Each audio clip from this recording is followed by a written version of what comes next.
Good morning everyone. তোমরা কি সবাই সকালে আনহেলদি ব্রেকফাস্ট অ্যাভয়েড করতে চাও? তাহলে চটপট বানিয়ে নাও সুজির চিলা। তার জন্য লাগবে কিছুটা সুজি এবং তার মধ্যে গাজর কুচি, পেঁয়াজ, লঙ্কা কুচি।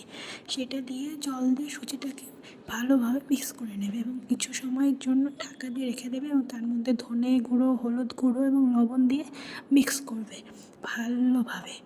তারপরে একটা ননস্টিকের প্যান নেবে এবং তার মধ্যে কিছুটা তেল দিয়ে হাতা দিয়ে এরকম গোল গোল করে দিয়ে দেবে, দেখবে খুব সুন্দরভাবে হচ্ছে এবং উল্টো পাল্টা নিলেই তৈরি আমাদের সুজির চিলা। এবং এটা খেতে যা টেস্টি না, দেখো কত সুন্দর, কত সহজে এটা হয়ে গেল আর মাত্র কিছু উপকরণ দিয়ে। আর হ্যাঁ, এর সঙ্গে কিন্তু ধনেপাতার চাটনি নিতে একদম বলবে না। এর সঙ্গে ধনেপাতার চাটনি হলে স্বাদ আরও বেড়ে যাবে। তো ওকে, টাটা।